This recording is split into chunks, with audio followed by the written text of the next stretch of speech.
Hello. In the previous lecture, we were discussing qualitative part of asymmetric infinite square well potential. This is one of the prototype potential that usually is started. So that way, one has to remember that this becomes an important concept, important concept for quantum mechanics. So without wasting time, let us start today's session.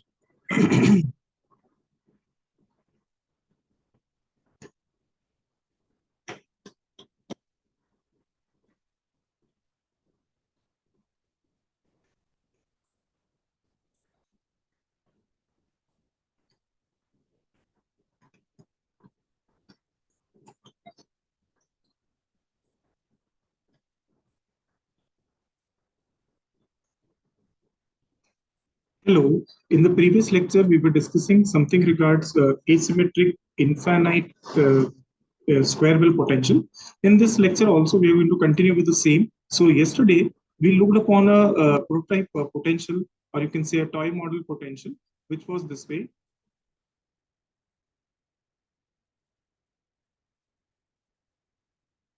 Okay. So today also, we are going to look at such kind of potential. Let's say this is infinite for all x less than 0 union x greater than a. So if such is a potential, what are the qualitative things that we can really derive out of the solution?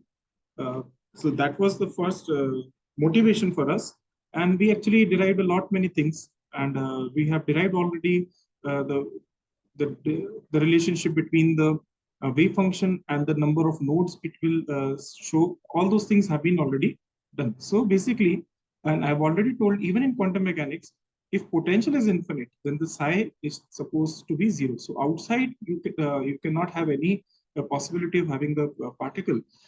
However, the wave function of the particle for all x lying between 0 to a is given by root over 2 upon a sine of n pi x over a. So this is how you will give. And these wave functions are also called as eigenfunctions or eigenstates corresponding to this potential. These are the corresponding eigenstates or eigenfunctions corresponding to this one-dimensional infinite asymmetric deep potential. So asymmetric infinite deep potential square wave. Okay. So I've also discussed one case where I actually showed you that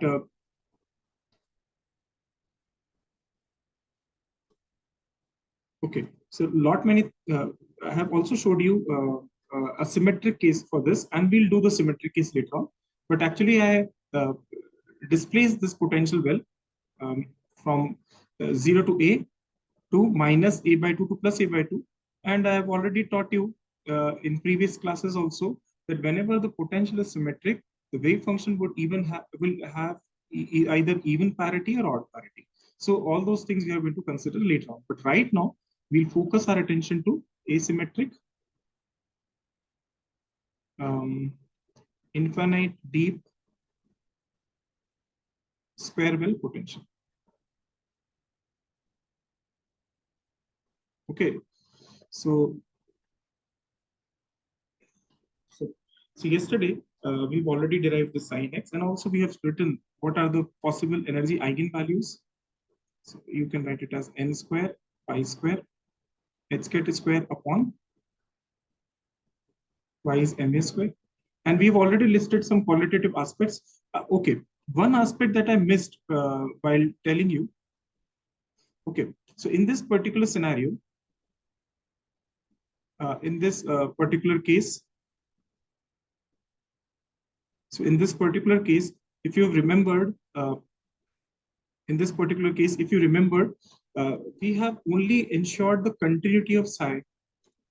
We've only ensured the continuity of psi. So basically what we have done, we have utilized the continuity of psi. Now question arises, why did we not utilize the continuity of psi dash? Okay, so why did we not use the continuity of psi dash? So this question arises here, that why do you think that continuity of why continuity of psi dash not implied, or is it that that psi dash is discontinuous, not not used up? Okay, so why the continuity of psi dash was not used up? Uh, this is something that you should remember. Okay, so see, um, now I'll go in a different approach. I'll assume that let's say if you use it, let's say if I use the continuous psi dash, what is the possibility, or what are we getting there? Okay, so this is something one needs to see. So just give me a minute. So let us say that if I use the continuity of psi dash, so I know psi is 0 in this region and psi is also 0 in this region. So in both these regions, psi dash must be equal to 0. Okay. Now, what does it imply? It implies that psi at a must be equal to 0 and psi dash at a must be equal to 0. Because see, psi at a must be 0 because of the continuity condition of x equal to 0 and at x equal to a, the continuity conditions demands me that my psi must be 0. And similarly, psi at 0 must be equal to 0 and psi dash 0 must be equal to 0, right? So these are the conditions. Now just think about this, that if at all psi dash would have been 0, okay, if psi dash would have been 0, okay, at x equal to what you can say, at x belongs to minus infinity comma 0, and psi dash was equal to 0 for all x belongs to a comma infinity, including a. So if this is the case, then it implies that psi x must be a constant function, right? Psi x must be a constant function. And what does it give? It gives one of the condition that if psi is continuous here, then and psi is continuous here.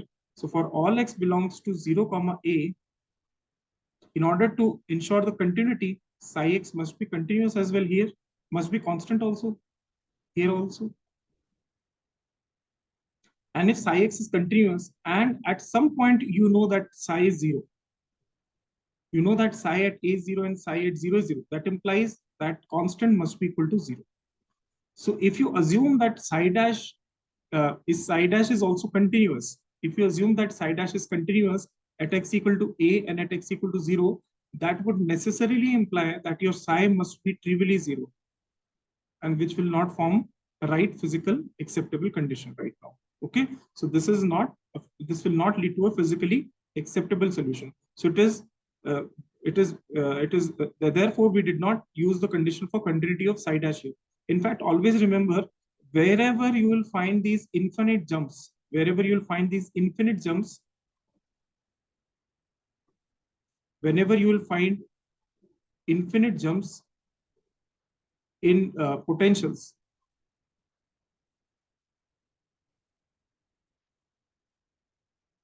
infinite jumps in potential, then it necessarily implies that there would be discontinuity in psi dash.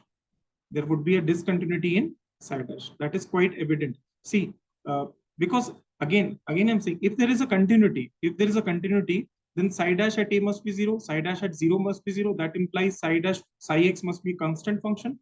And since psi is what you can say, psi x must be single valued, and then it implies that psi x is constant, and you know that at 2 points you are already having it 0. It implies it should be 0.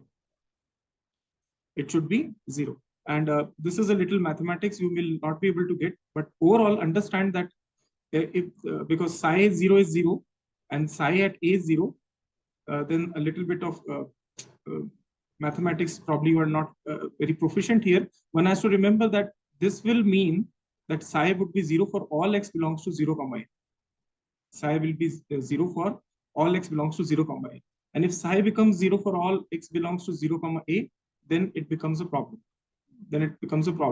Because then psi x, it will not be a very physically acceptable solution. So you have to remember that we cannot impose a boundary condition on continuity of psi dash. We cannot impose the boundary condition on psi dash. So therefore, you'll note that whenever, even in our classes also, previous also, we have done this using the continuity of, if you remember, we have already done this particular case, and we had done it using psi x by putting the continuity of what you can say, continuity of psi x, by putting the continuity of psi x, because this will invoke, I mean, this will invoke a little bit rigorous proof. If you are ready for that, I can do that also, but this is a little bit more mathematics. But remember that psi x, if it is a constant, then it will also remain constant for all x belongs to 0 comma a, and being a constant,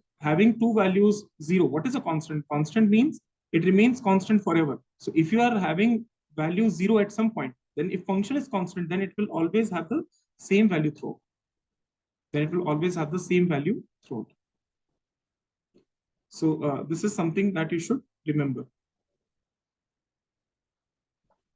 Okay. If you want an elaborate proof, I'll prove it also. Don't worry. So, but remember that if we consider the continuity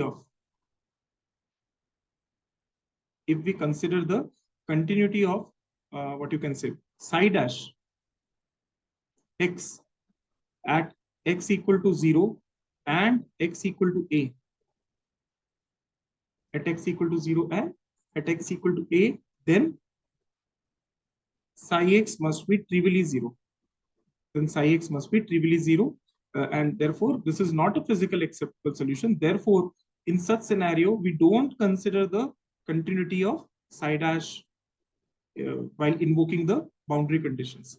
However, we use the continuity of psi and we definitely prove it. So basically, there is a jump discontinuity. If you remember from your standard 12th also, so there is a jump discontinuity, not only in potential, but also in the wave function. So Vx was here as infinity, Vx was here 0. And if you remember, you can write psi x here. Psi x was what? Root over 2 upon a sine, let's say I'm just writing the ground state, pi x upon a. Let me just write the ground state. Let me prove the discontinuity in psi dash. So psi dash is what? Psi dash will become pi upon a root 2 upon a, and then you will have cos of pi x upon a, and you just put 0 here. So psi dash 0 is what? It is equals to root over 2 upon a, pi upon a, and this is on the positive side, 0 plus. And what is psi dash 0 minus? It is simply 0. Here psi is 0, so psi dash will also be 0. So clearly there is a jump discontinuity in psi dash. So therefore, remember, and I'm just giving you a hint, you can do it this way also. If you really want to prove, you can take a function, some function, let's say g of x is equals to e raised to power minus x into psi x. And we know that psi at 0 is 0 and psi at a is 0. Let us consider the case for all x belongs to 0 and a. And then you can do it on your own. Take this function and try to prove that psi x will come out as 0 for all x belongs to 0 comma a. This is something that you get. Okay. Okay. So this is one thing that you should remember.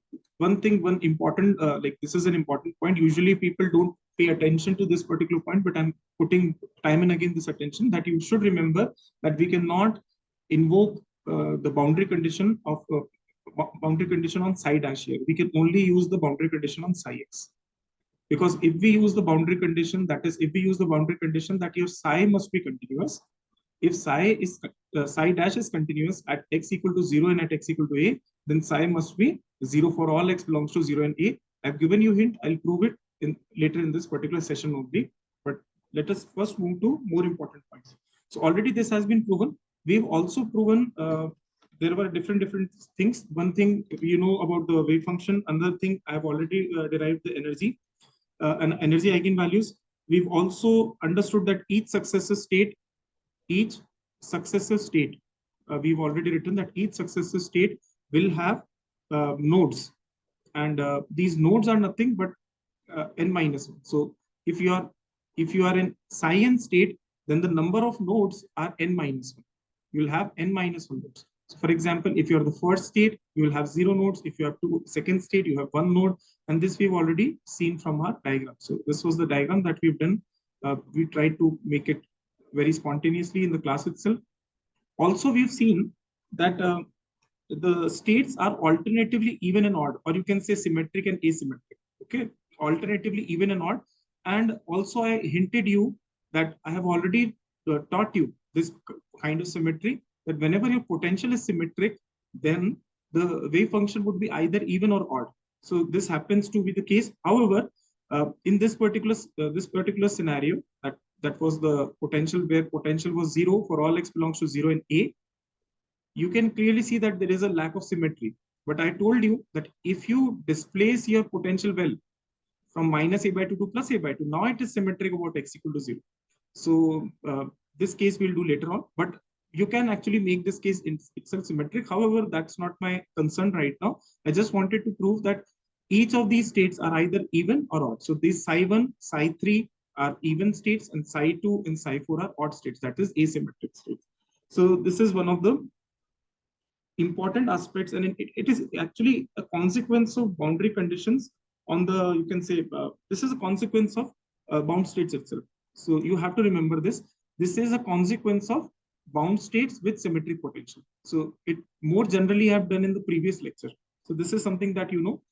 Also that we have discussed that psi n, these psi n states are mutually orthonormal, are mutually orthonormal. That means what? That means psi n, this star, this dx integral from 0 to a, it can be written equals to Kronecker delta mm. Okay, so this is something that is very, very important, and that is what was my last suggestion, that whenever a question comes to you, where a general state is given to you, try to write this general state, or try to decompose this general state in the form of linear combination of the eigenstates. That will help you a lot in the exam.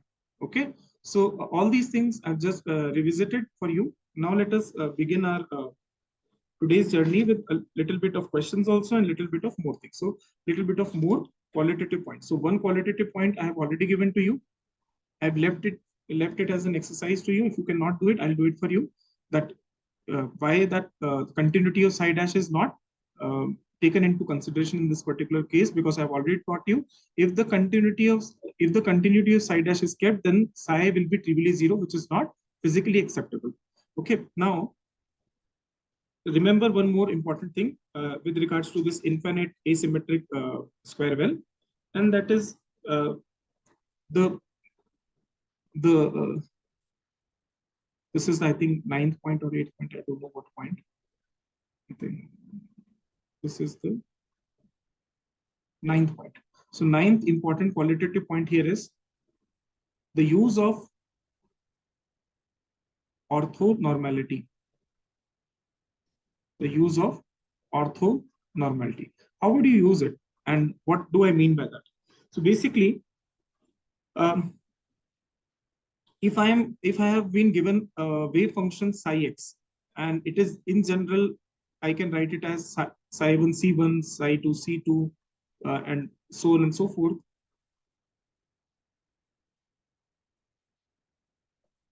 And if I want to extract what is the contribution of the psi n, what is the contribution of this psi n, that will be reflected by the coefficient it is being multiplied with. So basically, if I want to know the contribution of the psi n, or how much of the contribution this psi n state has in this general state psi x, in this psi n, you just take some different, let's say take phi 1, phi 2, phi 3.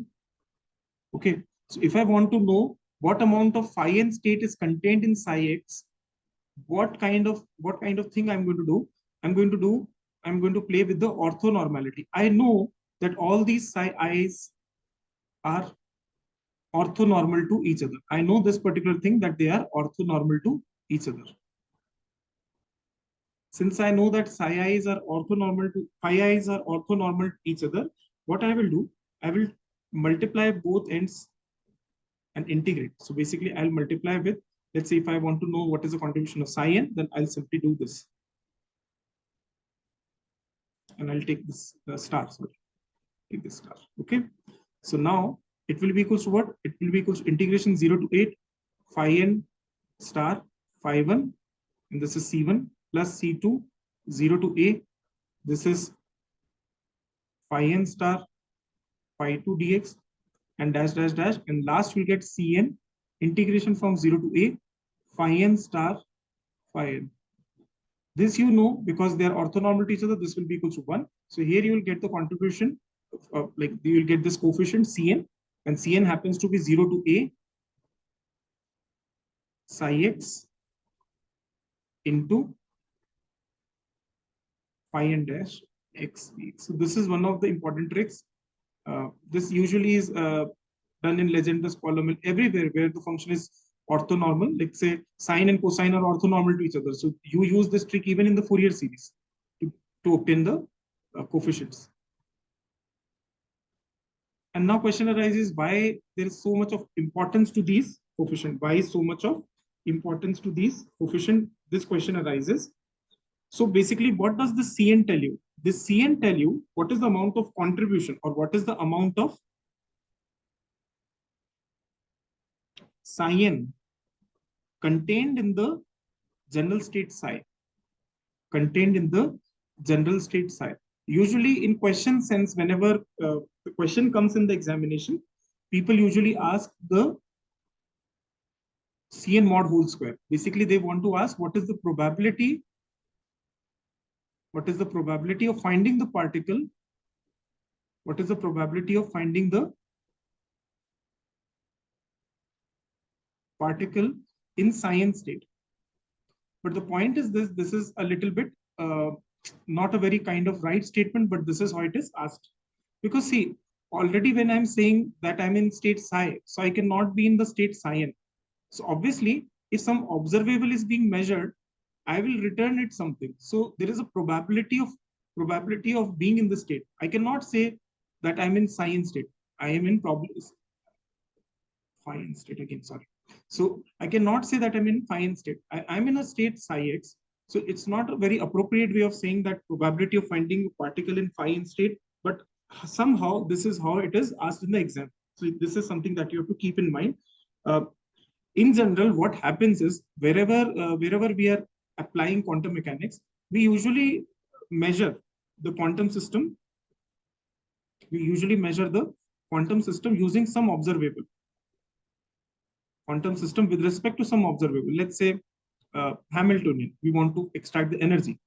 So obviously, we apply it to this thing psi, and obviously then we are going to get the output with some probability attached. With some probability attached, we are going to get the outcome. It will be some probabilistic answer. Okay, so you have to remember that this kind of terminology is not very right, but somehow exam usually such questions are asked. What is Cn? Cn is just remember it tells you the amount of phi n which is contained in psi. It is the amount of phi n which is contained in psi.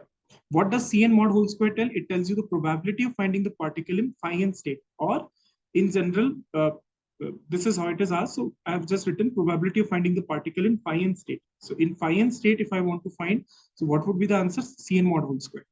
And how do we do it? So what is the probability of finding? Just give me. What is the probability of? And obviously we know that the total sum of the probabilities, total probability should be equal to what? 1. So let us do that also. What will be the total sum of the probabilities? And we know from mathematics it is always equals to 1. Okay. So basically, this is another thing that you should remember. Also, I have already told you the inappropriateness of this particular phrase, but let us do with respect to some quantum system. So with respect to some quantum system, we'll have some observable, let's say energy. And with respect to energy, we have some operator, let's say h cap. So if I operate h cap to psi, I will get what? I'll get C1, E1, phi 1. I will get C2, E2, phi 2. And I will get dash dash dash Cn, En, phi n, right? This is what I'm going to get. What is the trick? trick is to, let's say I want to know the contribution of this particular thing. So what I'll do, I'll simply operate on both ends with phi n star. So what I'll get, I'll simply get this would be 0 because I know that C1, E1, I know phi n and phi 1, it will be equals to 0 plus C2, E2, phi n, phi 2. This will be 0. Only term that would be surviving would be this. And sorry, and Cn star would also accompany, Cn star would also accompany because, okay. So Cn, this will be like mod whole square. And then you're going to have this En here and phi n and then phi n. Okay, now what does this tell? This tells you Cn mod whole square and En. So basically, what does it mean? So this is yielding us En. Okay, so this is some allowed value. But this allowed value accompanies with a certain probability. This accompanies with a certain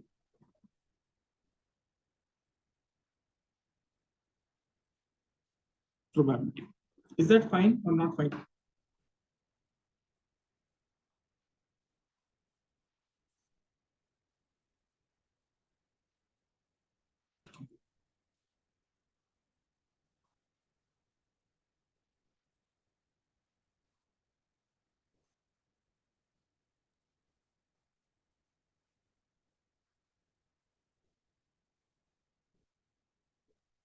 Is that fine? Fine, fine. Okay. And this particular entire thing, and if you remember, total probabilities sum should be equal to 1. So Cn mod whole square, this entire thing should come out as 1. Okay, but this is somehow which actually happens in you can say laboratory sense, because we are not going to say that in which state my particle is. Basically, this is not how things work. Things work with respect to some observable. So for example, if I'm to measure energy, then I would do certain things like this. Okay, and in order to know the projection in this direction, what I'll do, let's say this is your psi n, this is your psi 2, and so on and so forth. So what I'll do, I'll simply multiply it with psi n. So psi n is what? Psi n is Cn phi n. So what would be the brand notation to this? This would be Cn star phi n. And then, sorry, and then you can know what I'm up to. Okay, so basically now I think it has become clear that this Cn mod whole square tells you the probability of getting a particular value En. It tells you the probability of getting a particular value En. Okay, so this makes more sense, but somehow in exam, usually it is asked probability of finding the particle in phi n state. Then what we write is Cn mod whole square. This is what we do usually in the exams. Okay. Now see, another thing that one has to remember is um, this can be found also using this. So basically, if your psi in general is at, let's say I'm not complicating it, I'm just writing at time t equal to 0. Let us say I write it in this fashion, because I've already told you that psi is complete, forms a complete set.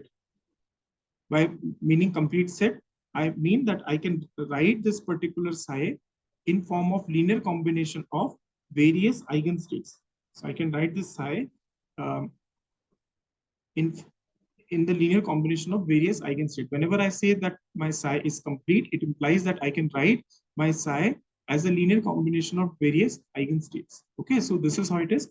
And I know what is the probability. Probability is psi n star psi n dx, and this should be equal to what? 1. Because total probability or finding the particle anywhere between 0 and a should be equal to what? 1. And what does it imply? It implies that integral psi n star would be what? Cn star. And what I'll do, I'll use the dummy variable. Otherwise, both of these things will become the same, and it will be very difficult to distinguish between the same, between the two. So m equal to 1 to infinity, and then this summation n equal to 1 to infinity Cn phi n dx. And then this entire thing should be equal to 1. What I'll do, I'll take the sums out,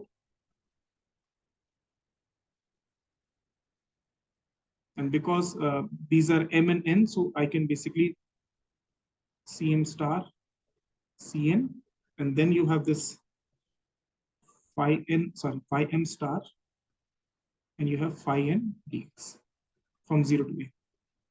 From orthonormality condition, you know this particular integration will give you a non-zero answer only if m is equal to n. If m is not equal to n, this will become 0. So if m equals to n, this will become Cn star Cn, and this will be only applied for 1. So Cm star, when m becomes equal to n, that implies n equals to 1 to infinity, Cm star is equal to 1. So therefore, you know that from here also that the total probability remains 1. So what does it imply? In exam sense, you can always write this as Cn mod whole square. You can write probability of finding a particle in a particular state. However, again, I'm saying this is not very appropriate way of saying. Always try to associate this with certain observables. So let's say I did it with HCAT, and then I told you Cn mod whole square into En. En is that allowed value along phi n, you can say state. So Cn mod whole square tells you the probability of finding the or probability of getting a particular energy eigenvalue En. Okay, okay. So this is one of the things that you should remember. Now, another thing that we did yesterday via question only, but now the right time has come to write that also. We know that the Schrodinger equation is a eigenvalue, time-independent Schrodinger equation is an eigenvalue expression. So Hk when operated with on En gives you on psi n gives you En psi n. Okay. Now, if I want to find what is the expectation value of H, what is the expectation value of H? What do we get? It's equivalent to writing psi star, Hk, and psi. And please remember, I'm writing psi as some linear combination of phi n's, and these phi n's are the eigenkets. So integration from 0 to a. And when Hk operates on psi, it gives additionally some en's also. Okay, so I'll write this way. This n I've used here, I'll use m here. You know now why I'm using this, otherwise it will become whole square, and this you will lose many terms. So you just expand it, and then you will be able to understand what I really want to say. So basically what you do, don't do it for n terms, you just do it for 2 terms, and then you will understand what I am up to. So Cm, here I'll also get Em, because you know because Hk operates on psi. So when Hk operates on psi, you will get Cm, Em, and then you'll get phi m, and then dx. And from here you know that operates on n, operates on m. So I'm just writing m, I'm just writing n, belongs to natural, n belongs to natural, and then integration from 0 to a, you're getting Cn star, and then you're getting Cm, and then you're getting Em, and then you're getting phi m star, and then you're getting, phi n star, and then you're getting phi m. Again, the orthonormality condition allows only a non-zero value if m is equal to n. If m is not equal to n, you will get this integration 0. These are all constants. Don't bother about them. So overall, this implies that if m is equal to n, then what will happen? This Cn star and Cm will become Cn mod whole square, right? So this is modulus Cn mod whole square into En. This En will accompany. So what will what I can say that my H, the expectation value of H comes out to be Cn mod whole square into En.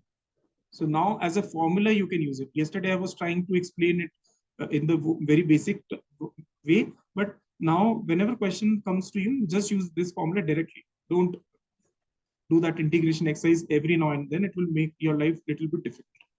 So it also means that probability of getting a particular energy, probability of getting a particular energy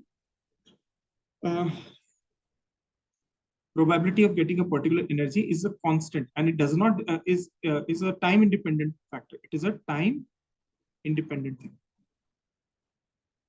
It's time independent. Okay, probability of getting a particular energy is independent of time. In fact, it is equals to what? It is equals to expectation value H. Okay, so this is at times also referred to as the conservation of energy in quantum mechanics. So I hope these results you will remember, because see, every now and then you are not going to do this entire mess. You are going to miss some terms, and then you're going to then there will be a possibility of doing error in the exam also. So you have to remember this. Now let us take some example, and then we'll go ahead.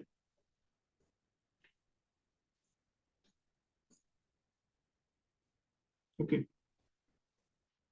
Okay. Another thing. So let us first take example, and then let us try to understand things with example, and then probably things would make sense. So just I'm giving you one example. So let us say that psi at x comma 0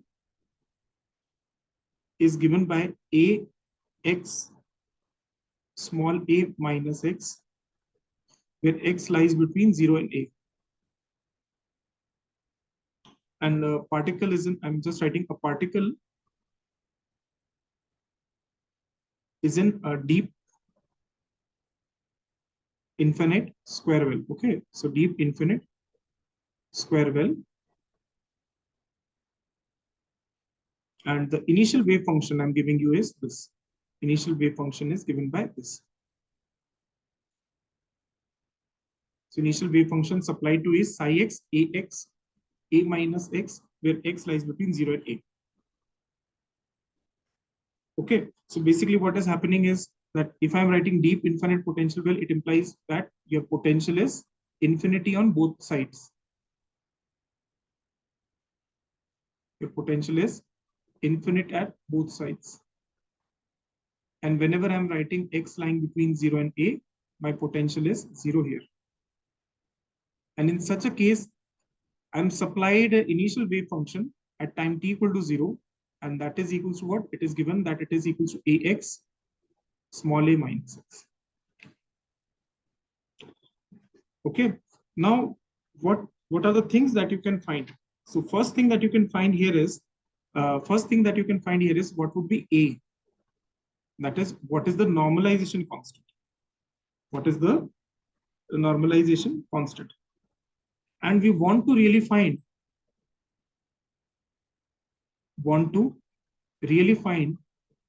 how would wave function evolve with time. How would wave function evolve with time? And it is quite easy to see, you know, that wave function evolves with time. So let's say if psi is equals to C1 phi 1, I'm just giving you one example, C2 phi 2, C3 phi 3, and dash dash dash Cn phi n, then it's quite clear that with respect to time, it will evolve, and the time evolution operator is multiplied. En, T, etc. So if I really want to know, that how my wave function evolves with respect to time, I really need to know these C1, C2, C3s. That is, I really want to decompose this wave function in the terms of the various eigenkets. Only if I can do so, otherwise it is not possible. Is that clear? So the first thing that you should keep in mind is that you will have to know the various coefficients Cn's which are attached to the eigenkets. So this is something that you have to do. Okay, so two things. The first thing is finding A. Finding A is not that bothersome. It's easy. You know that what you'll use the normalization condition, that is integration psi x 0 mod whole square dx from 0 to a. This must be equal to 1, and this will give you, I think, a square, and integral 0 to a, and this is, I think, x square a minus x whole square dx, and this should be equal to 1, and it implies that your a square must be equal to a square integration 0 to a, and then you have this x square, then you have x square minus 2ax plus a square dx is equal to 1, and then you can obviously write this a square integration from 0 to a x raised to power 4 minus 2a x cube plus a square x square dx equals to 1, and then you can write this a square. This will be simply a raised to power 5 upon 5 minus a raised to power 4 upon 4, and then 2 also is accompanying, and plus a square a cube upon 3. This should be entirely equal to 1, and then you can, I think, do it on your own. This will be a raised to power 5 upon 5 minus a raised to power 5 upon 2 plus a raised to power 5 upon 3 is equal to 1. And then you can take an LCM from here. I think 30 would be a suitable LCM to take. And then this is 6 a raised to power 5 minus 15 a raised to power 5 plus 10 a raised to power 5. So this will give you around, I think, a square is equal to 30 upon a raised to power 5.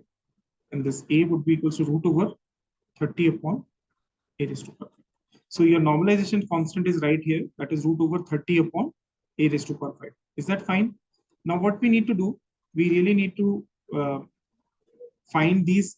See, I told you that in order to find the time evolution, we must be in a position to first write our psi in terms of eigenkets. Because if we cannot write in terms of eigenkets, I don't know what is Cn and I don't know what is phi n, then I cannot multiply it with e power minus iota a and t upon x. After all, this time evolution operator, when multiplied with phi n, will actually give me the time evolution. That is, what is the wave function after a certain time t. So if you remember, if you do not remember, then I'm just writing psi at certain time t is nothing but psi at time t equal to 0 multiplied with e power minus et upon h. And obviously this E is the energy corresponding to this. So basically, if this is phi n, then energy eigenvalue corresponding to this particular eigenstate is written here. Okay, now what we have to do is, see, we already know that the particle is in the deep infinite potential well. We already know that the particle is in the deep infinite square well potential. And we know that for deep infinite square well potential, phi n x is given by root over 2 upon a sine of n pi x upon a. This is something that you already know. You want to express this particular wave function in linear combination of this. So what is the way ahead? I already told you that if psi x is given to you, what? Let me just do it for you. Psi x is given to you as what? Psi x is given to you as a minus x, and we already know what is a. A is nothing but it is equal to root over 30 upon a raised to power 5. And this is the scenario at time t equal to 0. Okay, so I'm just trying to do it at time t equal to 0. How to find these values, Cn, C1, C2, all those things. So I already told you what you have to do. If psi x is given to you, you just multiply psi n x. So you just multiply psi n x star. Okay, psi n x star. And integrate it from 0 to a. This will give you what? This will give you Cn. This is something that I've already developed in the previous, just before I've just developed this particular thing. That if you want to write it in form of linear combination of various phi's, then this is the way. So let me again write some phi, otherwise you'll get confused. Okay. So again, I'm writing, if you want to write psi in the form, let's say this way, then this Cn's you can find by this expression. I hope it is clear. So now integral from 0 to a, this will be equal to root over 2 upon a into root over 30 upon a raised to power 5. And then I think what is left, there is some x into a minus x, and then there would be sine also. Okay, sine of n pi x upon a dx. This will give you Cn.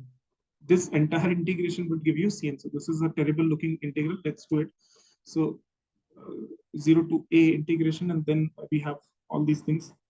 So root over 60 is what? Root over 60 is 4 into 15. So it will give you 2 root 15 on, and then this is, I think, a raised to power 6.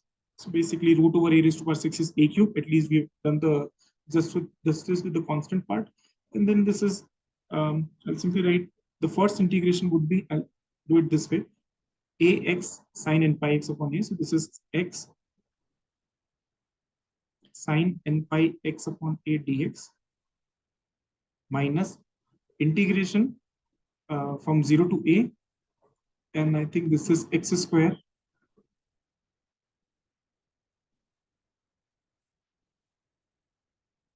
and then I think I think this is it. I think this is it. There's no other term. And this is equals to what? Cn. Now you see what you will get. You'll simply get 2 times root over 15 upon a cube. And this integration x into sine n pi x upon a. You have to do integral by parts here. So by parts, if I do, a will remain at its place. X is something that needs to be differentiated. This is a part which you need to integrate. So a upon n pi cos of n pi x upon a, and I'll reverse the integral limits so that I can do the justice with the negative integrals. Basically, sine when integrated gives you minus cos. So this is what I've done. Okay. So this is what I've done. Then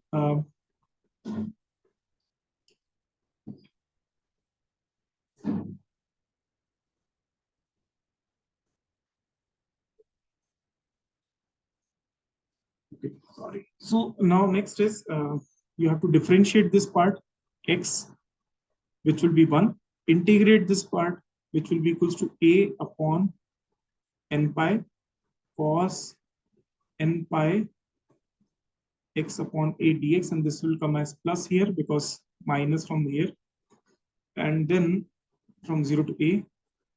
Then you have this part, integration 0 to a x square. So this x square will remain at its place. This integration will give you a upon n pi, and the sine integral gives you cos n pi x upon a, and just take this negative, negative, positive. Again, positive integration from 0 to a, because this negative is there and the second time. So this will come out as 2x. So I should have taken care of this. Okay.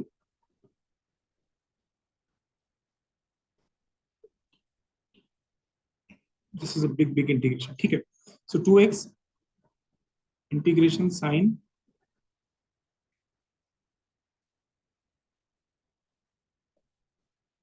okay. So this is another integration that we have to see.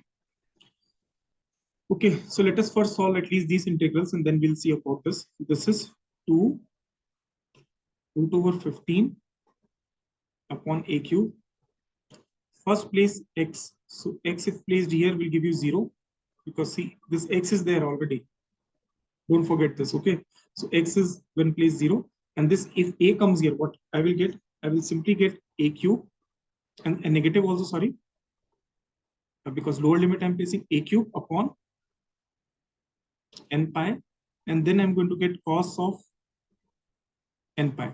And please remember what is cos of n pi. I'm just writing it here. Cos of n pi is minus 1 raised to power n. So if it is odd, then it is minus 1, and if n is even, then it is equal to 1. What about this? So this integration will go to 0 because you know that, let me explain. See, this integral will give you what? Sine. The cos will integrate and you'll get sine. I'm just writing it here somewhere so that it does not disturb my space here. Okay, so integration 0 to a cos of n pi x upon a dx.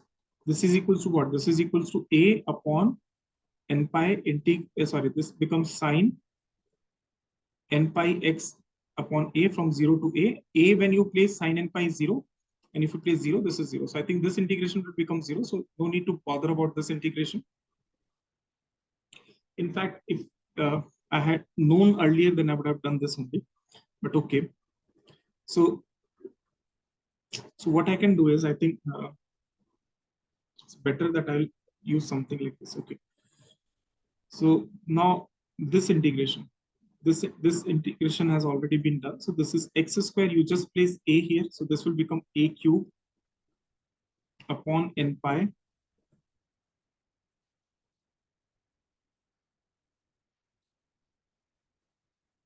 a cube upon n pi, and then again you have a cos n pi here. So this dissolves. Okay, so basically, if I place here a, so what I'll get? I'll simply get a cube, right?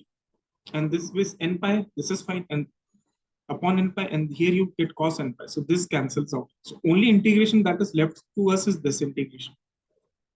Only integration which is left to us is this integration. I hope if I'm not wrong, then only this integration is left to us. So overall, I know this will be equals to 4 this 2 comes out and this 2 comes out. You will get 4 root over 15 upon a cube, integration from 0 to a. So I'll directly do it, x a upon n pi, and you will get cos n pi x upon a from 0 to a, if I'm not wrong. And then minus integration from 0 to a. I think that part will be 0. So I don't need to concern myself a lot about that.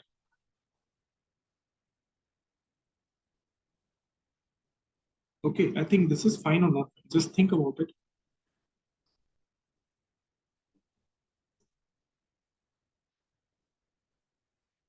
So x is there.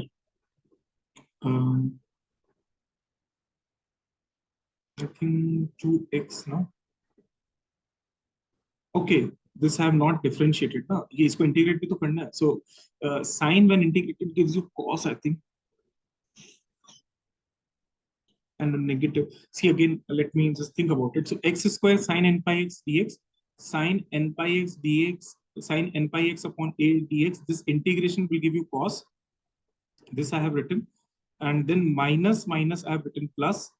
I have differentiated this, but I have forgotten to integrate this. So this integral will give you again a negative sign. Also something like a upon n pi here. Okay, and then cos of n pi. So my mistake, I think this you need to correct it. So correct this thing, and then again I'll have to see that if I'm doing it right or not. Okay, so let me do it once more again. Okay, so okay, so this part I'm doing this part again. Okay, so this part I'm doing all other integration have vanished, so don't worry about them. So this will become minus 4 root 15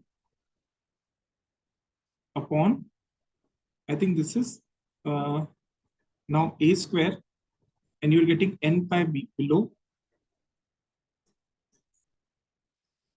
And now just think about this. Now just think about this. This n pi has come, a has come, a have taken off, 2 I have already taken outside. Now this integration is simply 0 to a x cos n pi x upon a, and then dx. This integration we need to do. Okay, this integration we need to do. So how would we do this integral? Minus 4 root 15 upon n pi a square. Now just think about the first integration. I'm doing it in directly. Just think about the first integration. So in integral by parts, the former part, you will keep this x as it is, and you are going to integrate this. And if you're going to integrate this, cos will become sine, and sine n pi is 1, and sine n pi is 0, and sine 0 is 0. So first integration will not contribute anything. Now think about the second integration. That will be equal to negative 0 to a, x is 1, the derivative of x is 1. What is cos n pi then? Again, a upon n pi sine of n pi x upon a dx. This is one thing that you will get, and again you have to integrate it. Okay, so I hope you know the integral by parts. So that part I'm not actually explaining n pi a square. So you'll get and sine again when integrated gives you negative of cos. So you'll get a square upon n pi square, and negative negative get dissolved, and you'll get cos of n pi x upon a from 0 to a. And so now I think it's quite clear that you're going to get something like 4, and this is square. So 4 root over 15, and a square cancels a square. So 4 root over 15 upon n pi whole cube, and then you will get cos 0 minus cos of n pi. And what is cos 0? Cos 0 is 1. And what is cos n pi? Cos n pi is minus 1 raised to power n. So if you are having even number n, so 1 minus 1 will become 0. And if you are having n as odd, then 1 minus 1 minus of minus 1 will become. So I'm writing it here. If n is even, that is, if n is some 2 times k, where k belongs to natural, then obviously this will become 0. And if n is odd, that is, if n is of the form 2k plus 1, where n belongs to natural, then this will become 1 minus of minus 1, which is 2. So it will become 8 root over 15 upon n pi whole cube. So this is the value of Cn. So now, finally coming back to the point, your psi x comma 0, which was some a x a minus x, or simply root over 30 upon a raised to power 5 x into a minus x. If I want to express it in form of eigenkets, then what is the value? It is equals to n belongs to 2k plus 1, or simply n being odd, Cn, which is equals to what? I'm just writing Cn into phi ek bar ke liye, just for once. So that is equals to what? Okay, this is equals to this. And then if I want to write what will be the wave function at any later time, it will be equal to summation n being odd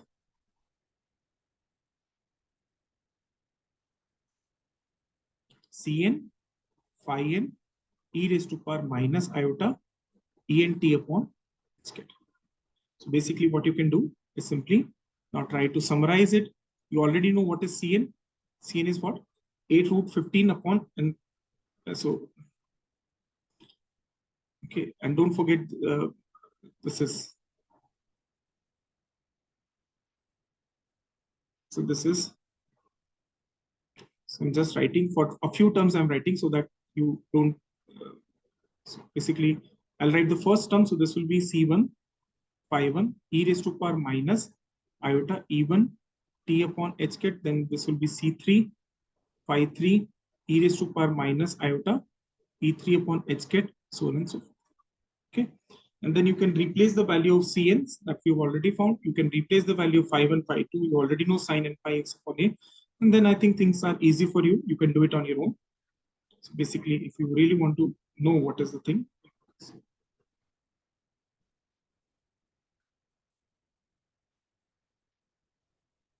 basically, it is root over 2 upon a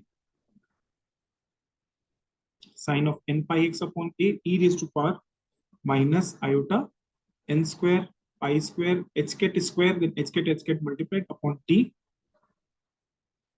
upon twice ma square. And then you have the Cn. The value of Cn is what?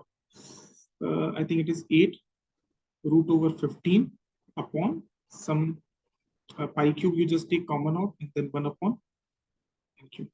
So this thing, entire thing, you can write. I think this root 15 becomes root 30. So this becomes root over 30 upon a, root over 30 upon a. And this 8 and pi cube, you can write it as 2 upon pi whole cube. And then you can certainly write summation. I mean, summation was here. Summation n belongs to odd.